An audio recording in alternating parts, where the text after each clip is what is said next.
ঠিক এই মুহূর্তে, হ্যাঁ এখন, যখন আপনি এই ভিডিওটা দেখছেন, আপনার ঘরে, আপনার পাশে, হয়তো আপনার কাঁধের ওপরে এমন কিছু আছে যা আপনি দেখতে পাচ্ছেন না। তারা আপনাকে দেখছে, তারা আপনার কথা শুনছে, তারা জানে আপনি এখন কি করছেন। তারা হলো জিন। আল্লাহ সুবহানাহু ওয়া তাআলা কোরআনে বলেছেন, নিশ্চয়ই সে এবং তার দল তোমাদেরকে দেখে এমন জায়গা থেকে যেখান থেকে তোমরা তাদের দেখতে পাও না। আজ আমি আপনাকে জিন জগতের এমন সব অজানা সত্য বলবো যা শুনলে আপনার ঘুম হারাম হয়ে যাবে, এবং সবচেয়ে ভয়ঙ্কর তথ্যটা আছে একদম শেষে। তাই এই ভিডিও মাঝপথে বন্ধ করবেন না। ভাই ও বোনেরা, আমরা মানুষ, আমরা মাটি থেকে তৈরি, ফেরেশতারা নূর থেকে তৈরি, কিন্তু জিনদের তৈরি করা হয়েছে সম্পূর্ণ ভিন্ন একটা জিনিস থেকে। আল্লাহ সুবহানাহু ওয়া তাআলা কুরআনে বলেন, আর জিন জাতিকে আমি এর আগেই সৃষ্টি করেছি ধোঁয়াবিহীন অগ্নিশিখা থেকে। ধোঁয়াবিহীন আগুন, আরবিতে বলা হয় নারিস সামুম। এটা সাধারণ আগুন না, এটা এমন এক আগুন যা চোখে দেখা যায় না, ধোঁয়া নেই, কিন্তু তীব্র তাপ আছে। আধুনিক বিজ্ঞানীরা বলেন এটা হতে পারে ইনফ্রারেড রেডিয়েশনের মতো কিছু, যা খালি চোখে দেখা যায় না। কিন্তু এখানে সবচেয়ে চাঞ্চল্যকর বিষয়টা হলো, জিনদের সৃষ্টি করা হয়েছে মানুষের আগে। হ্যাঁ, আপনি ঠিকই শুনেছেন, মানুষ সৃষ্টি হওয়ার অনেক অনেক আগে থেকেই জিনরাই পৃথিবীতে বসবাস করত।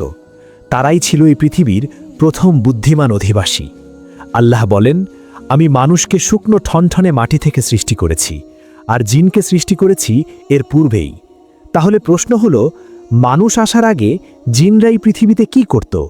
এবং এখানেই শুরু হয় সবচেয়ে ভয়ঙ্কর ইতিহাস। ইবনে কাসির রহিমাহুল্লাহ, ইবনে আব্বাস রাদিয়াল্লাহু আনহু এবং অনেক তাফসিরবিদ বর্ণনা করেছেন, মানুষ সৃষ্টির হাজার হাজার বছর আগে জিনরা পৃথিবীতে রাজত্ব করত।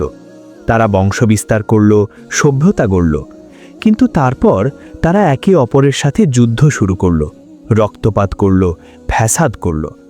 পৃথিবীতে এত রক্তপাত হল যে আল্লাহ সুবহানাহু ওয়া তাআলা ফেরেশতাদের একটি বাহিনী পাঠালেন জিনদের যুদ্ধ করে পরাজিত করতে। ফেরেশতারা এসে জিনদের পরাজিত করলেন। বেশিরভাগ জিনকে পৃথিবীর বিভিন্ন প্রান্তে, পাহাড়ে, জঙ্গলে, দ্বীপে, সমুদ্রে ছড়িয়ে দেওয়া হলো। কিছু জিনকে বন্দী করা হলো। আর ঠিক এই সময়ে এই যুদ্ধে ফেরেশতাদের বাহিনীতে একজন ছিল যে ছিল জিন, কিন্তু তার ইবাদত এত বেশি ছিল যে ফেরেশতারা তাকে নিজেদের মধ্যে জায়গা দিয়েছিল। তার নাম ছিল আজাজিল। হ্যাঁ, সেই আজাজিল যাকে আমরা পরবর্তীতে চিনি ইবলিস নামে। এবং এখানেই গল্প আরও ভয়ঙ্কর হয়ে ওঠে। অনেকেই ভুল করে মনে করেন ইবলিস একজন ফেরেশতা। না, ইবলিস কখনো ফেরেশতা ছিল না। আল্লাহ স্পষ্ট করে বলেছেন, এবং যখন আমি ফেরেশতাদের বললাম আদমকে সিজদা করো, তখন সবাই সিজদা করল, ইবলিস ছাড়া। সে ছিল জিনদের অন্তর্ভুক্ত। সে তার রবের আদেশ অমান্য করল। সূরা আল কাহাফ আয়াত 50। কানা মিনাল জিন্নি, সে ছিল জিনদের মধ্য থেকে। কিন্তু তার ইবাদত এত বেশি ছিল, কিছু বর্ণনায় এসেছে আসমানের এমন কোনো জায়গা ছিল না যেখানে সে সিজদা করেনি। হাজার হাজার বছর ধরে সে আল্লাহর ইবাদত করেছে। ফেরেশতারা তাকে নিজেদের শিক্ষক মনে করত। কিন্তু ইবাদতের পরিমাণ যত বেশি হোক, অন্তরে যদি অহংকার থাকে তাহলে সব শেষ। যখন আল্লাহ আদম আলাইহিস সালামকে সৃষ্টি করলেন এবং সবাইকে সিজদা করতে বললেন, ইবলিস অস্বীকার করল। আল্লাহ জিজ্ঞেস করলেন, কিসে তোমাকে বাধা দিল সিজদা করতে? সে বলল, আমি তার চেয়ে উত্তম। আমাকে আগুন থেকে সৃষ্টি করেছেন আর তাকে মাটি থেকে। সূরা আল আরাফ আয়াত 12। এটাই ছিল ইতিহাসের প্রথম বর্ণবাদ, প্রথম রেসিজম। আমি ভালো, সে খারাপ, কারণ আমার উপাদান শ্রেষ্ঠ। আর এই একটি অহংকারের কারণে হাজার হাজার বছরের ইবাদত সব ধ্বংস। আল্লাহ তাকে অভিশপ্ত করলেন, জান্নাত থেকে বের করে দিলেন। কিন্তু ইবলিস হাল ছাড়ল না। সে আল্লাহর কাছে সময় চাইল, কিয়ামত পর্যন্ত। সে বলল, আমাকে পুনরুত্থান দিবস পর্যন্ত অবকাশ দিন। আল্লাহ বললেন, তুই অবকাশপ্রাপ্তদের অন্তর্ভুক্ত। সে বলল, আপনি যেহেতু আমাকে পথভ্রষ্ট করলেন, আমিও অবশ্যই তাদের জন্য আপনার সরল পথে বসে থাকব। তারপর তাদের কাছে আসব, সামনে থেকে, পেছন থেকে, ডান দিক থেকে, বাম দিক থেকে, এবং আপনি তাদের অধিকাংশকে কৃতজ্ঞ পাবেন না। সূরা আল আরাফ 14-17। চার দিক থেকে আক্রমণ। লক্ষ্য করুন, ইবলিস উপর থেকে আক্রমণের কথা বলেনি, কারণ উপর থেকে আসে আল্লাহর রহমত, সেটা সে বন্ধ করতে পারে না। এবং সেদিন থেকে আজ পর্যন্ত ইবলিস এবং তার বাহিনী প্রতিটি মানুষকে পথভ্রষ্ট করার মিশনে নেমেছে। কিন্তু ইবলিসের বাহিনী কত বড় এবং তারা কিভাবে কাজ করে সেটা জানলে আপনার চোখ কপালে উঠবে। রাসূলুল্লাহ সাল্লাল্লাহু আলাইহি ওয়াসাল্লাম বলেছেন, জিন 3 প্রকারের। এক প্রকার যাদের ডানা আছে এবং তারা বাতাসে উড়ে বেড়ায়, এক প্রকার সাপ ও কুকুরের রূপ ধারণ করে, আর এক প্রকার যারা এক স্থানে থাকে এবং ভ্রমণ করে। তাবারানী সহিহ সনদে বর্ণিত। 3 ধরনের জিন। প্রথম প্রকার উড়ন্ত জিন। এদের ডানা আছে, এরা বাতাসে উড়ে বেড়ায়, এরা আসমানের কাছাকাছি যায়। এরাই একসময় ফেরেশতাদের কথা চুরি করে শুনত। দ্বিতীয় প্রকার প্রাণীর রূপধারী জিন। এরা সাপ, কুকুর, বিড়াল বা অন্যান্য প্রাণীর আকৃতি ধারণ করতে পারে। আপনার বাড়িতে যে কালো সাপটা দেখেছেন সেটা হয়তো সত্যিই সাপ, আবার হয়তো। নবীজি সাল্লাল্লাহু আলাইহি ওয়াসাল্লাম বলেছেন, মদিনায় কিছু জিন ইসলাম গ্রহণ করেছে। তোমরা যদি ঘরে সাপ দেখো তাকে 3 বার সতর্ক করো। এরপরও যদি না যায় তাহলে মেরে ফেলো, কারণ সে শয়তান। সহিহ মুসলিম। 3 বার সতর্ক করো। কেন?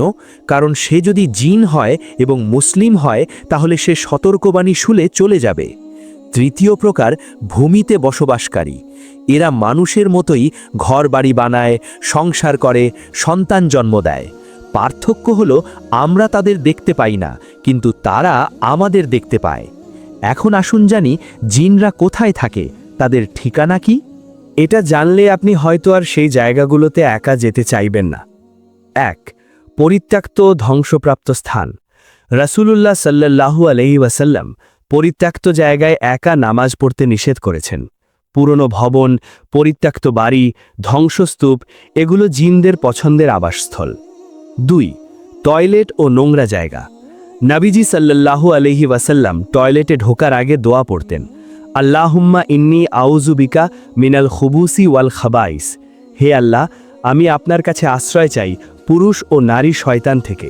সহিহ বুখারী। টয়লেটে শয়তান জিনরা থাকে, এজন্য ঢোকার আগে দোয়া পড়া সুন্নত। 3. বাজার ও ভিড়ের জায়গা। নবীজি বলেছেন, বাজারে সবার আগে যেও না এবং সবার শেষে বের হয়েও না, কারণ বাজার শয়তানের যুদ্ধক্ষেত্র এবং সেখানে সে তার ঝান্ডা পোতে। সহিহ মুসলিম। 4. মরুভূমি ও জনমানবহীন প্রান্তর। মরুভূমিতে একটি বিশেষ ধরনের জিন থাকে যাদের বলা হয় গুল। তারা পথিককে পথ ভুলিয়ে দেয়। আরবের বেদুইনরা এদের কথা বলতো। 5. পানি ও সমুদ্র। কিছু জিন পানিতে বসবাস করে, সমুদ্রের গভীরে তাদের রাজ্য আছে বলে বর্ণনা পাওয়া যায়। 6. আপনার ঘরে। হ্যাঁ, আপনার ঘরেও জিন থাকতে পারে। রাসূলুল্লাহ সাল্লাল্লাহু আলাইহি ওয়াসাল্লাম বলেছেন, তোমরা যখন রাতে ঘরে ঢোকো তখন বিসমিল্লাহ বলো, খাওয়ার সময় বিসমিল্লাহ বলো, তাহলে শয়তান তার সাথীদের বলে, আজ রাতে তোমাদের থাকার জায়গা নেই এবং খাবার নেই। সহিহ মুসলিম। মানে কি? মানে আপনি যদি ঘরে ঢুকে বিসমিল্লাহ না বলেন, শয়তান জিন আপনার ঘরে রাত কাটাবে, আপনার খাবারে অংশ নেবে। কিন্তু এখন প্রশ্ন হলো, জিনদের ক্ষমতা কতটুকু? তারা কি সত্যিই মানুষকে ক্ষতি করতে পারে? উত্তরটা আপনাকে ভয় পাইয়ে দেবে। ক্ষমতা 1, অবিশ্বাস্য গতি। সুলাইমান আলাইহিসসালাম যখন রানী বিলকিসের সিংহাসন আনতে চাইলেন, একজন ইফরিত জিন বলল, আপনি আপনার জায়গা থেকে ওঠার আগেই আমি সেটা এনে দেব এবং আমি এ কাজে শক্তিশালী ও বিশ্বস্ত। সূরা আন-নামল আয়াত 39। ইয়েমেন থেকে ফিলিস্তিন 1000 মাইল দূরত্ব চোখের পলকে। এটা জিনদের গতির ক্ষমতা। ক্ষমতা 2, আকৃতি পরিবর্তন। জিনরা মানুষের রূপ ধারণ করতে পারে। বদরের যুদ্ধের আগে ইবলিস নিজে সুরাকা ইবনে মালিকের রূপ ধারণ করে কুরাইশদের কাছে গিয়েছিল এবং তাদের যুদ্ধে উৎসাহিত করেছিল। এবং শয়তান তাদের কাছে তাদের কাজগুলোকে সুন্দর করে দেখালো এবং বলল, আজ মানুষের মধ্যে তোমাদের পরাজিত করার কেউ নেই, আর আমি তোমাদের পাশে আছি। সূরা আল আনফাল আয়াত 48। কিন্তু যখন ফেরেশতাদের বাহিনী নেমে এলো, ইবলিস পালিয়ে গেল। কুরাইশরা বলল, তুমি তো বললে আমাদের পাশে থাকবে। ইবলিস বলল, আমি তা দেখছি যা তোমরা দেখতে পাচ্ছ না। আমি আল্লাহকে ভয় করি। ইবলিস যে আল্লাহকে অমান্য করেছে, সেও ফেরেশতাদের দেখে ভয়ে পালালো। ক্ষমতা ৩, মানুষের শরীরে প্রবেশ। রসুলুল্লাহ সাল্লাল্লাহু আলাইহি ওয়াসাল্লাম বলেছেন, নিশ্চয়ই শয়তান মানুষের রক্তের শিরায় শিরায় চলাচল করে। সহিহ বুখারী ও মুসলিম। রক্তের শিরায় শিরায়, এটা জিনের সবচেয়ে ভয়ঙ্কর ক্ষমতাগুলোর একটি। একজন জিন মানুষের শরীরে প্রবেশ করতে পারে এবং এটা থেকেই আসে জিনে ধরা বা পজেশন। আল্লাহ বলেন, যারা সুদ খায় তারা সেই ব্যক্তির মতো দাঁড়াবে যাকে শয়তান স্পর্শ করে পাগল করে দিয়েছে। সূরা আল বাকারা আয়াত 275। শয়তানের স্পর্শে পাগল, এটা জিন দ্বারা আক্রান্ত হওয়ার প্রমাণ। ক্ষমতা ৪, ভারী কাজ করার শক্তি। সুলাইমান আলাইহিস সালামের জন্য জিনরা বিশাল বিশাল ইমারত তৈরি করত, মণিমুক্তা আনত সমুদ্রে। অবশ্যই শয়তানদের মধ্য থেকে যারা তার জন্য ডুব দিত এবং এছাড়াও অন্যান্য কাজ করত। সূরা আল আম্বিয়া আয়াত ৮২। ক্ষমতা ৫, ওয়াসওয়াসা, মনে কুমন্ত্রণা দেওয়া। এটা শয়তানের সবচেয়ে শক্তিশালী অস্ত্র। সে আপনার মনে এমনভাবে কুমন্ত্রণা দেয় যে আপনি মনে করেন এটা আপনার নিজের চিন্তা। বলো, আমি আশ্রয় চাই মানুষের রবের কাছে, আত্মগোপনকারী কুমন্ত্রণাদাতার অনিষ্ট থেকে, যে মানুষের অন্তরে কুমন্ত্রণা দেয়, জিনদের মধ্য থেকে এবং মানুষের মধ্য থেকে। সূরা আন-নাস। লক্ষ্য করুন, খান্নাস, আত্মগোপনকারী। যখন আপনি আল্লাহ নাম নেন সে সরে যায়, যখন ভুলে যান সে আবার ফিরে আসে। কিন্তু জিনদের কিছু ক্ষমতা নেই এবং এটা জানা আপনার জন্য খুবই গুরুত্বপূর্ণ। গায়েব জানে না। বলো, আসমান ও জমিনে আল্লাহ ছাড়া কেউ গায়েব জানে না। জিনরা গায়েব জানে না। যারা জিনের কাছে ভবিষ্যৎ জানতে যায় তারা শিরক করছে। সুলাইমান আলাইহিস সালাম যখন মারা গেলেন, তিনি তার লাঠিতে ভর দিয়ে দাঁড়িয়েছিলেন। জিনরা ভাবল তিনি জীবিত। তারা কঠিন পরিশ্রম করতেই থাকল। অনেক পরে যখন উই পোকা তার লাঠি খেয়ে ফেলল এবং তিনি পড়ে গেলেন, তখন বোঝা গেল তিনি অনেক আগেই মারা গেছেন। তারপর যখন আমি তার মৃত্যুর ফয়সালা করলাম, তখন তার মৃত্যু তাদের কাছে প্রকাশ করল শুধু মাটির পোকা, যা তার লাঠি খেয়ে ফেলছিল। তখন জিনদের কাছে সুস্পষ্ট হল যে তারা যদি গায়েব জানত তাহলে তারা এই অপমানজনক শাস্তিতে আবদ্ধ থাকত না। সূরা সাবা আয়াত 14। আল্লাহ নিজেই প্রমাণ করে দিলেন জিনরা গায়েব জানে না। 2, জিনরা সৃষ্টি করতে পারে না। তারা কোনো কিছু সৃষ্টি করতে পারে না। তারা শুধু বিদ্যমান জিনিসকে পরিবর্তন করতে পারে, স্থানান্তরিত করতে পারে, কিন্তু শূন্য থেকে সৃষ্টি করতে পারে না। 3, মৃত্যু থেকে বাঁচাতে পারে না। কোনো জিন কোনো মানুষকে মৃত্যু থেকে বাঁচাতে পারে না, নিজেদেরকেও না। 4, আল্লাহর অনুমতি ছাড়া কিছু করতে পারে না এবং তারা আল্লাহর অনুমতি ছাড়া কারো কোনো ক্ষতি করতে পারে না। সূরা আল বাকারা আয়াত 102। এটা মনে রাখুন, আল্লাহর অনুমতি ছাড়া একটিও জিন আপনার গায়ে একটা আঁচড়ও দিতে পারবে না। এবার আসুন জানি, জিনদের মধ্যে কি মুসলিমও আছে? হ্যাঁ, জিনদের মধ্যে মুসলিমও আছে। আল্লাহ সুবহানাহু ওয়া তাআলা কোরআনে পুরো একটি সূরা নাজিল করেছেন জিনদের সম্পর্কে, সূরা আল জিন। ঘটনাটি ছিল এমন, রাসূলুল্লাহ সাল্লাল্লাহু আলাইহি ওয়াসাল্লাম তায়েফ থেকে ফেরার পথে নাখলা নামক স্থানে রাতে তাহাজ্জুদ নামাজ পড়ছিলেন। তিনি কোরআন তেলাওয়াত করছিলেন। সেই সময় একদল জিন সেখান দিয়ে যাচ্ছিল। তারা কোরআনের তেলাওয়াত শুনে থামল, মন্ত্রমুগ্ধ হয়ে দাঁড়িয়ে রইল এবং তারা ইসলাম গ্রহণ করল। আল্লাহ বলেন, বলো, আমার কাছে ওয়াহি পাঠানো হয়েছে যে জিনদের একটি দল মনোযোগ দিয়ে শুনেছে। তারপর তারা বলেছে, আমরা এক বিস্ময়কর কোরআন শুনেছি যা সৎ পথের দিকে নিয়ে যায়, তাই আমরা তার প্রতি ঈমান এনেছি। আমরা কখনো আমাদের রবের সাথে কাউকে শরিক করব না। সূরা আল জিন আয়াত 1 থেকে 2। জিনরা কোরআন শুনে ঈমান আনল।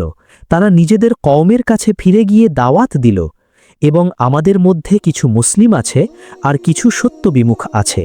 যারা ইসলাম গ্রহণ করেছে তারাই সঠিক পথ খুঁজে পেয়েছে। সূরা আল জিন আয়াত 14। তাহলে জিন জগতেও ঠিক মানুষের মতোই মুসলিম আছে, কাফের আছে, খ্রিস্টান আছে, ইহুদি আছে। তাদের মধ্যে ভালো আছে, খারাপ আছে। কিন্তু যে জিনরা শয়তানের পথে আছে তারা কিভাবে মানুষকে বিভ্রান্ত করে, এটা জানা আপনার জন্য অত্যন্ত জরুরি। ইবলিশ একা কাজ করে না, তার একটি সুবিশাল সেনাবাহিনী আছে এবং তার পরিচালনা ব্যবস্থা শুনলে আপনি অবাক হবেন, কারণ এটা একটা সংগঠিত যুদ্ধের মতো।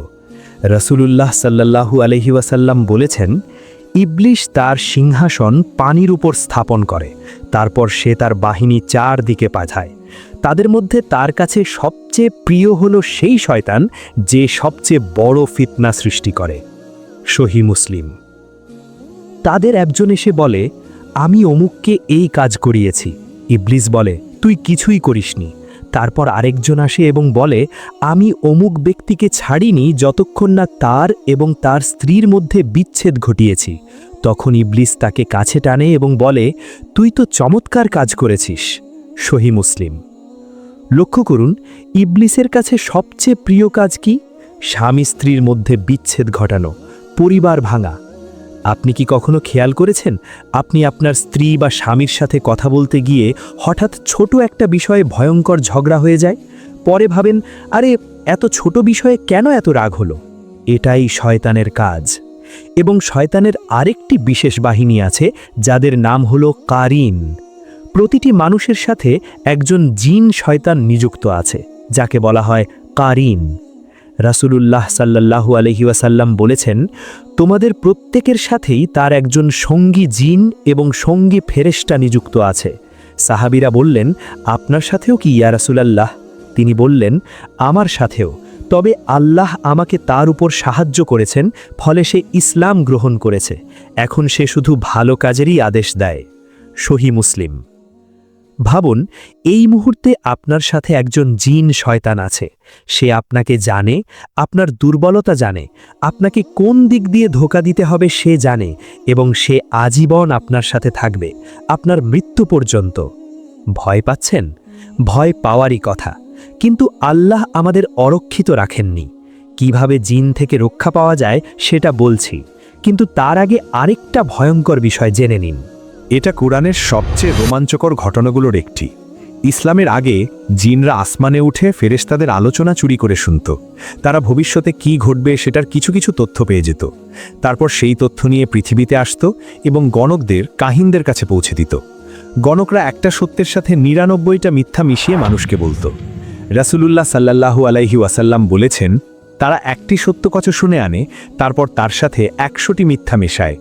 সহিহ বুখারী। কিন্তু রাসূলুল্লাহ সাল্লাল্লাহু আলাইহি ওয়াসাল্লামের আগমনের পর আল্লাহ আসমানের নিরাপত্তা কঠোর করে দিলেন, এবং আমরা, জিনরা বলছে, আসমান স্পর্শ করতে গিয়ে দেখলাম তা কঠোর প্রহরী ও জ্বলন্ত উল্কাপিণ্ডর দ্বারা পরিপূর্ণ। আমরা আগে সেখানে শোনার জন্য বসার জায়গা পেতাম, কিন্তু এখন কেউ শুনতে গেলেই তার জন্য অপেক্ষায় থাকে জ্বলন্ত উল্কাপিণ্ড। সূরা আল জিন, আয়াত ৮ থেকে ৯। আজ রাতে আকাশে তাকান, যদি একটা তারা খসে পড়তে দেখেন, শুটিং স্টার, জানবেন এটা হতে পারে সেই উল্কা যা আল্লাহ জিনদের তাড়াতে ছুড়ে মারছেন। আমি নিকটবর্তী আসমানকে তারকারাজি দ্বারা সুশোভিত করেছি এবং এগুলোকে শয়তানদের প্রতিরোধক বানিয়েছি। সূরা আল মুলক, আয়াত ৫।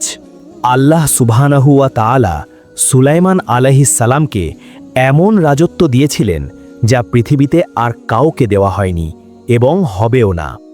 তিনি বললেন, হে আমার রব, আমাকে ক্ষমা করুন এবং আমাকে এমন রাজত্ব দান করুন যা আমার পরে আর কারো জন্য শোভনীয় হবে না।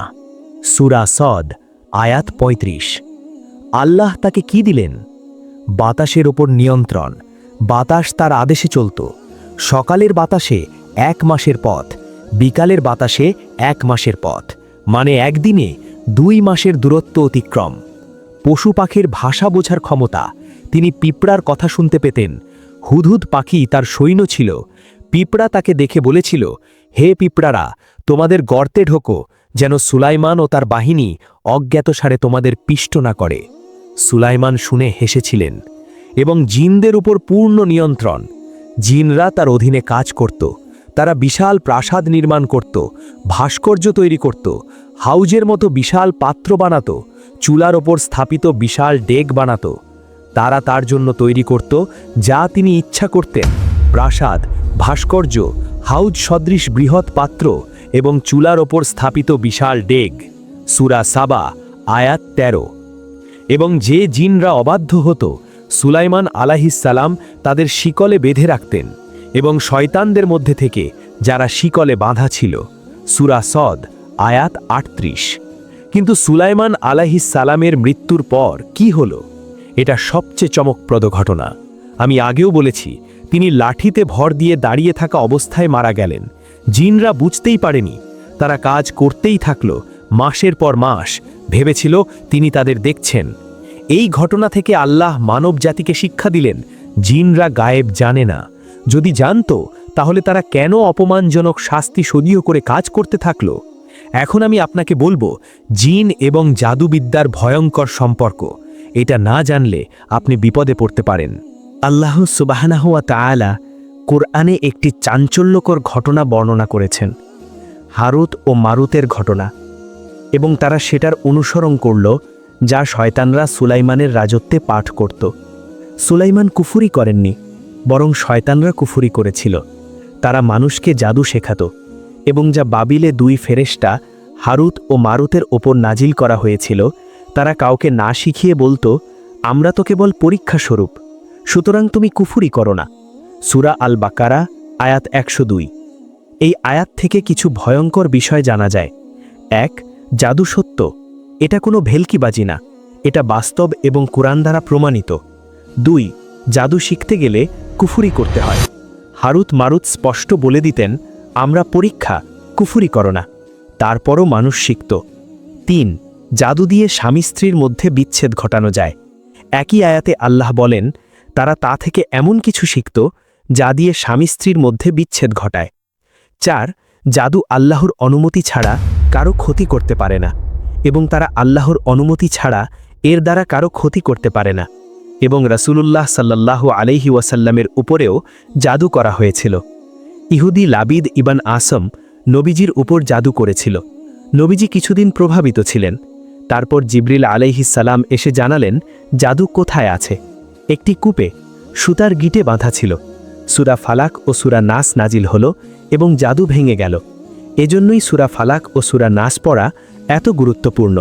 শয়তান জিন বিশেষ কিছু সময়ে এবং অবস্থায় মানুষকে আক্রমণ করার সুযোগ পায়। এগুলো জানা থাকলে আপনি নিজেকে রক্ষা করতে পারবেন।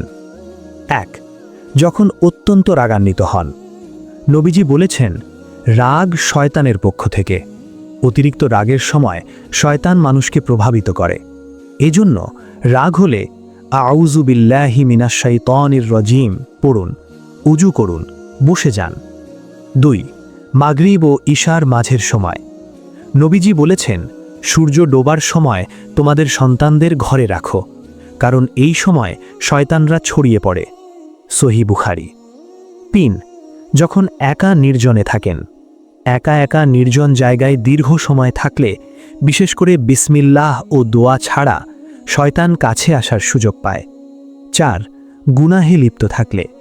যখন একজন মানুষ ক্রমাগত গুনাহ করতে থাকে, তার সাথে আল্লাহর সুরক্ষা ধীরে ধীরে উঠে যায় এবং শয়তান তার উপর আধিপত্য বিস্তার করে। যে রাহমানের জিকির থেকে বিমুখ হয়, আমরা তার জন্য একটি শয়তান নিযুক্ত করে দিই, যে তার সঙ্গী হয়ে যায়। সূরা আজ-জুখরুফ আয়াত 36। ভাবুন, আল্লাহর জিকির ছেড়ে দিলে আল্লাহ নিজেই একটা শয়তানকে আপনার সাথে লাগিয়ে দেন। 5. বাথরুমে দোয়া ছাড়া ঢুকলে। 6. যখন অশ্লীলতায় ডুবে থাকেন। পর্নোগ্রাফি, হারাম সম্পর্ক, এগুলো শয়তানের দরজা খুলে দেয়। শয়তান এই পথ দিয়ে মানুষের জীবনে ঢোকে এবং ধীরে ধীরে সব ধ্বংস করে। রাসূলুল্লাহ সাল্লাল্লাহু আলাইহি ওয়াসাল্লাম সরাসরি জিনদের সাথে সাক্ষাৎ করেছেন এবং তাদের কাছে দাওয়াত দিয়েছেন। ইবনে মাসুদ রাজিয়াল্লাহু আনহু বর্ণনা করেন, এক রাতে রাসূলুল্লাহ সাল্লাল্লাহু আলাইহি ওয়াসাল্লাম আমাদের মাঝে ছিলেন না। আমরা তাকে খুঁজলাম, উপত্যকায়, পাহাড়ে, কোথাও পেলাম না। আমরা ভাবলাম, তাকে কি হত্যা করা হয়েছে? আমরা সবচেয়ে খারাপ একটি রাত কাটালাম। সকালে তিনি হেরা পাহাড়ের দিক থেকে আসলেন। আমরা বললাম, ইয়া রাসূলাল্লাহ, আমরা আপনাকে খুঁজেছি কিন্তু পাইনি। আমরা খুব খারাপ রাত কাটিয়েছি। তিনি বললেন, আমার কাছে জিনদের পক্ষ থেকে একজন আহ্বানকারী এসেছিল। আমি তার সাথে গিয়ে তাদের কাছে কুরআন পড়ে শুনিয়েছি। সহি মুসলিম। নবীজি সাহাবীদের সেই জায়গায় নিয়ে গিয়ে দেখালেন জিনদের রান্নার আগুনের চিহ্ন এবং তাদের খাবারের অবশেষ। নবীজি জিনদের জন্যও দোয়া করলেন, তাদের খাওয়ার নিয়ম বলে দিলেন। প্রতিটি হাড় যার ওপর আল্লাহর নাম নেওয়া হয়েছে তা তোমাদের খাবার, প্রতিটি গোবর তোমাদের পশুর খাবার। সহি মুসলিম। এজন্যই নবীজি হাড় ও গোবর দিয়ে ইস্তিনজা বা পরিষ্কার করতে নিষেধ করেছেন, কারণ এগুলো মুসলিম জিনদের খাবার। এটা সহি বুখারীর অত্যন্ত বিখ্যাত একটি ঘটনা এবং এটা আপনাকে আয়াতুল কুরসির শক্তি বুঝিয়ে দেবে। আবু হুরেরা রাদিয়াল্লাহু আনহু বলেন, রাসূলুল্লাহ সাল্লাল্লাহু আলাইহি ওয়াসাল্লাম আমাকে রমজানের জাকাতের খাদ্যশস্য পাহারা দেওয়ার দায়িত্ব দিলেন। এক রাতে একজন এসে খাদ্যশস্য চুরি করতে লাগল। আমি তাকে ধরলাম এবং বললাম, তোমাকে রাসূলুল্লাহর কাছে নিয়ে যাব। সে বলল, আমি গরিব, আমার পরিবার আছে, আমি অভাবী, আমাকে ছেড়ে দাও। আমি তাকে ছেড়ে দিলাম। পরদিন সকালে নবীজি জিজ্ঞেস করলেন, তোমার রাতের বন্দি কি করেছে? আমি অবাক হলাম, নবীজি কিভাবে জানলেন? আমি ঘটনা বললাম। নবীজি বললেন, সে মিথ্যা বলেছে, সে আবার আসবে। দ্বিতীয় রাতেও সে এলো, আবার ধরলাম, আবার কাকুতি মিনতি করল, আবার ছেড়ে দিলাম। সকালে নবীজি আবার বললেন, সে মিথ্যা বলেছে, সে আবার আসবে। তৃতীয় রাতে আবার এলো। এবার আমি বললাম, এবার তোমাকে নবীজির কাছে নিয়ে যাবই। তখন সে বলল, আমাকে ছেড়ে দাও, আমি তোমাকে এমন কিছু শেখাবো যা তোমার উপকারে আসবে। তুমি যখন ঘুমাতে যাবে আয়াতুল কুরসি পড়বে, তাহলে আল্লাহর পক্ষ থেকে সর্বদা তোমার জন্য একজন রক্ষক থাকবে এবং সকাল পর্যন্ত শয়তান তোমার কাছে আসতে পারবে না। আমি তাকে ছেড়ে দিলাম। সকালে নবীজিকে বললাম, নবীজি বললেন, সে তোমাকে সত্য বলেছে, যদিও সে চরম মিথ্যাবাদী। হে আবু হুরায়রা, তুমি কি জানো 3 রাত ধরে তুমি কার সাথে কথা বলছিলে? সে ছিল শয়তান। সহি বুখারী। শয়তান নিজেই স্বীকার করেছে আয়াতুল কুরসি তাকে দূরে রাখে।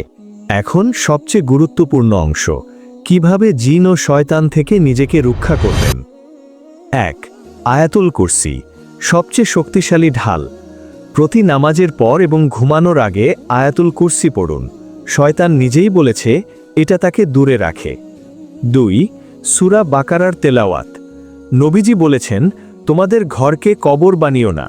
যে ঘরে সূরা বাকারার পড়া হয় সেই ঘরে শয়তান প্রবেশ করে না। সহি মুসলিম। 3.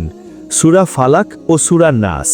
প্রতি সকালে ও সন্ধ্যায় 3 বার করে পড়ুন এবং ঘুমানোর আগে হাতে ফু দিয়ে শরীরে ম্যাসে নিন, ঠিক যেভাবে নবীজি করতেন। সহি বুখারী। 4. বিসমিল্লাহ বলা। ঘরে ঢোকার সময়, খাবার সময়, কাপড় খোলার সময়, টয়লেটে ঢোকার সময় সর্বদা বিসমিল্লাহ বলুন। এটা শয়তানের বিরুদ্ধে দরজা বন্ধ করে। 5. আজান। নবীজি বলেছেন, যখন নামাজের আজান দেওয়া হয় শয়তান বাতাস ছেড়ে পালায়, যেন সে আজান না শোনে। আজান শেষ হলে ফিরে আসে, ইকামত দিলে আবার পালায়। সহি বুখারী ও মুসলিম। 6. অজু অবস্থায় থাকা। অজু আপনার জন্য একটি আধ্যাত্মিক ঢাল। 7. সকাল সন্ধ্যার মাসনুন দোয়া ও আমল। রাসূলুল্লাহ সাল্লাল্লাহু আলাইহি ওয়াসাল্লাম যে সকাল সন্ধ্যার আমলগুলো শিখিয়ে গেছেন সেগুলো নিয়মিত পড়লে আপনি সারাদিন আল্লাহর হেফাজতে থাকবেন। 8. ঘরে সূরা বাকারার শেষ 2 আয়াত পড়া। নবীজি বলেছেন, যে ব্যক্তি রাতে সূরা বাকারার শেষ 2 আয়াত পড়বে এটা তার জন্য যথেষ্ট হবে। সহি বুখারী। 1. কখনো জিনদের সাহায্য চাইবেন না। আর এ কারণে মানুষের কিছু লোক জিনদের কিছু লোকের আশ্রয় নিত, ফলে জিনরা তাদের অহংকার আরও বাড়িয়ে দিত। সূরা আল জিন আয়াত 6। 2. কখনো গণকের কাছে যাবেন না। যে ব্যক্তি গণকের কাছে গেল এবং তাকে কিছু জিজ্ঞেস করল, তার 40 দিনের নামাজ কবুল হবে না। সহি মুসলিম। এবং যে ব্যক্তি গণকের কাছে গেল এবং তার কথায় বিশ্বাস করল, সে মুহাম্মাদের উপর যা নাজিল হয়েছে তা অস্বীকার করল। মুসনাদে আহমদ। 3. কখনো তাবিজ ঝুলাবেন না। কোরআন বা হাদিসে বর্ণিত দোয়া ছাড়া অন্য কিছু দিয়ে তাবিজ বানানো এবং ঝোলানো শিরকের পর্যায়ে পড়তে পারে। অনেক তাবিজে জিনের সাহায্য নেওয়া হয়, এগুলো থেকে দূরে থাকুন। 4. উইজা বোর্ড বা জিন ডাকার চেষ্টা করবেন না। কখনো কৌতূহল বশত জিন ডাকার চেষ্টা করবেন না, এটা অত্যন্ত বিপজ্জনক এবং হারাম। জিনদেরও হিসাব হবে, তারাও জান্নাতে যাবে অথবা জাহান্নামে। আমি জাহান্নাম ভর্তি করব জিন ও মানুষ উভয় দ্বারা। সূরা হুদ আয়াত 119। ইবলিস এবং তার অনুসারী জিনরা চিরকাল জাহান্নামে থাকবে, এবং যে মানুষরা তাদের অনুসরণ করেছে তারাও। কিয়ামতের দিন ইবলিস নিজেই বলবে, আল্লাহ তোমাদেরকে সত্য ওয়াদা দিয়েছিলেন, আমিও তোমাদেরকে ওয়াদা দিয়েছিলাম, কিন্তু আমি ওয়াদা ভঙ্গ করেছি। আমার তো তোমাদের উপর কোনো ক্ষমতা ছিল না, আমি শুধু ডেকেছি আর তোমরা সাড়া দিয়েছ। সুতরাং তোমরা আমাকে তিরস্কার করো না, নিজেদেরকেই তিরস্কার করো। সূরা ইব্রাহিম আয়াত 22। শুনুন কথাটা, ইবলিস বলবে, আমার তো কোনো ক্ষমতা ছিল না, আমি শুধু ডেকেছি, তোমরাই সাড়া দিয়েছ। সে দায় স্বীকার করবে না, সে আপনাকে সাহায্য করবে না, সে আপনার সাথে জাহান্নামে যাবে, কিন্তু আপনার জ্বালা কমাবে না। এটাই শয়তানের বাস্তবতা, সে শুধু ধোঁকা দেয়, বাকি সব আপনার নিজের পছন্দ। ভাই ও বোনেরা, আজ আমি আপনাদের সামনে জিন জগতের অজানা সত্য তুলে ধরলাম কোরআন ও সহিহ হাদিসের আলোকে। জিনরা বাস্তব, তারা আমাদের চারপাশে আছে, তারা আমাদের দেখতে পায়, কিন্তু আল্লাহ আমাদের অরক্ষিত রাখেননি। তিনি আমাদের দিয়েছেন কোরআন, যা শয়তানকে পালাতে বাধ্য করে। তিনি আমাদের দিয়েছেন আয়াতুল কুরসি, যা রাতভর পাহারা দেয়। তিনি আমাদের দিয়েছেন সূরা বাকারা, যা ঘরে শয়তানকে ঢুকতে দেয় না। তিনি আমাদের দিয়েছেন তার নাম বিসমিল্লাহ, যা প্রতিটি কাজে ঢাল হয়ে দাঁড়ায়। তাই ভয় করবেন না জিনকে, ভয় করুন শুধু আল্লাহকে, কারণ জিন ও আল্লাহর সৃষ্টি, এবং আল্লাহর অনুমতি ছাড়া একটা পিঁপড়েও আপনার ক্ষতি করতে পারবে না। আল্লাহ বলেন, নিশ্চয়ই শয়তানের চক্রান্ত অত্যন্ত দুর্বল। সূরা নিসা আয়াত ৭৬। দুর্বল, হ্যাঁ, শয়তানের চক্রান্ত দুর্বল, যদি আপনি আল্লাহকে আঁকড়ে ধরেন।